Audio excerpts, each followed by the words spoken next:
श्री नीरज कुमार। सभापति महोदय, जवाब आ गया है।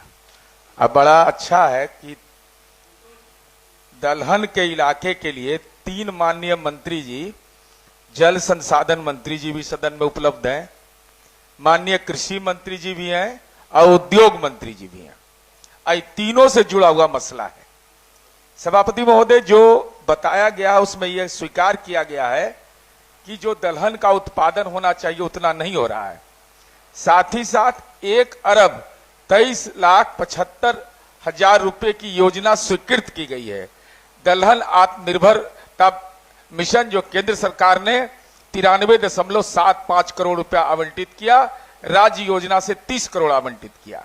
मेरा प्रश्न यह है कि सभापति महोदय, आधारभूत संरचना का टाल क्षेत्र में निर्माण हो गया, अब कहीं कोई परेशानी नहीं, रात में भी फसल काट करके लोग आता है, चैन से आता जाता है, कहीं कोई दिक्कत नहीं। 2-3 इंपॉर्टेंट सवाल है सभापति महोदय। आप PMKSY जैसी योजना चला रहे हैं, तो जो किसानों को इसका लाभ मिलना चाहिए, और जो बीज प्रतिस्थापन का मामला है उस पर सम्यक रूप से आपको विचार करना चाहिए। साथ ही साथ आपने यह कहा कि दाल मिल के लिए हमने भारत सरकार को प्रस्ताव भेजा है। आप निजी स्तर पर छोटे छोटे उद्योग को आप विकसित करना चाहते हैं, और ये नालंदा और पटना जिला का इलाका है सभापति महोदय।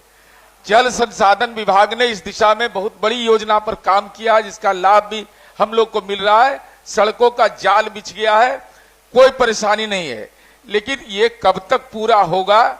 और दलहन का मिल अगर लगाना चाहते हैं तो गवर्नमेंट पर खाली निर्भर क्यों रहते हैं? इसमें निजी प्रमोशन करवाइए, निजी प्रमोशन करवाइएगा तो बेहतर होगा।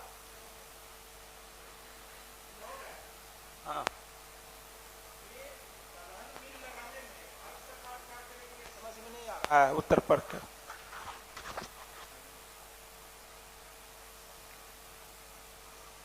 माननीय अध्यक्ष महोदय, माननीय प्रधानमंत्री द्वारा दलहन के किसानों को सशक्त बनाने हेतु दलहन में आत्मनिर्भरता मिशन प्रारंभ किया गया है। इसका उद्देश्य दलहन के उत्पादन को बढ़ाना, नई एवं उन्नत प्रभेद विकसित करना, दलहन का क्षेत्र का विस्तार करना, प्रोसेसिंग मूल्यवर्धन को बढ़ावा देना एवं सरकारी एजेंसी द्वारा दलहन की खरीद सुनिश्चित करना। इस मिशन के अंतर्गत बिहार राज्य को प्राथमिकता देते हुए कुल 93.75 करोड़ राशि की आवंटित की गई है। माननीय मुख्यमंत्री जी के नेतृत्व में कृषि विभाग द्वारा की गई कार्य योजना निम्न घटक सम्मिलित किया गया है। टाल क्षेत्र में बीज का उत्पादन, टाल क्षेत्र में बीज का वितरण, ब्लॉक स्तर पर प्रशिक्षण, प्रोसेसिंग, ट्रेनिंग और अन्य कई चीजें हैं जिसका सरकार ने चिंता करके आत्मनिर्भर बनाने की व्यवस्था की है। आप कहेंगे तो सर मैं विस्तार से आप सदन की आपकी अनुमति होगी तो मैं पढ़ के सुना देता हूं सर, ताकि संतुष्ट हो जाए हमारे माननीय सदस्य। संतुष्ट हैं तो ठीक है, नहीं तो ठीक है। बहुत धन्यवाद सर।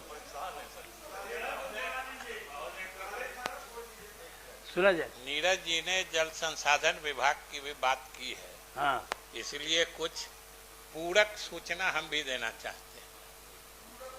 पूरक सूचना, जैसे पूरक प्रश्न होता है तो पूरक सूचना भी सरकार देगी ना। कि जो माननीय कृषि मंत्री जी ने बताया है वो तो अपनी जगह दुरुस्त है ही।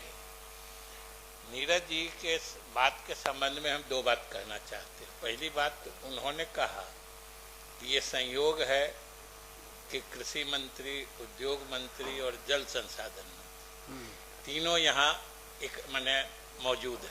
तो आपको तो हम ये कहना चाहते हैं कि ये संयोग नहीं है, ये निर्णय से हुआ है, और नीरज जी के प्रश्न के सम्मान में ही हम लोग तीनों आदमी यहाँ उपस्थित है। ये संयोग नहीं, ये निर्णय से हुआ है। पहली बात। दूसरी बात, उन्होंने बहुत सही चीज की ओर इशारा किया है कि टाल हम लोगों का दाल का समझिए कटोरा है, टाल दाल का कटोरा है और इस क्षेत्र से मुख्यमंत्री जी का विशेष लगाव रहा है। वो जब सांसद हुआ करते थे उस क्षेत्र के, उसी समय से उस क्षेत्र के विकास के लिए उनके मन में एक कल्पना रही है और उसके संबंध में एक विशेषज्ञों की टीम बना के पूरे टाल क्षेत्र के समेकित विकास के लिए समेकित योजना बनाई गई है और उसका चरणबद्ध तरीके से क्रियान्वयन भी चल रहा है, जिसका असर नीरज जी ने बताया कि किसानों को लाभ मिल रहा है। उसमें छोटे छोटे तालाब बना के, छोटे छोटे पैन बना के और उनको अलग से कृषि योग्य बनाने के लिए वो सारी व्यवस्था करके जो पानी अतिरेक रहता है, एकदम सरप्लस वाटर रहता है, उसको फिर से वापस गंगा में डालने के लिए बलगुदर स्लुइस गेट जो लखीसराय के पास है वो भी हम लोग बना रहे हैं।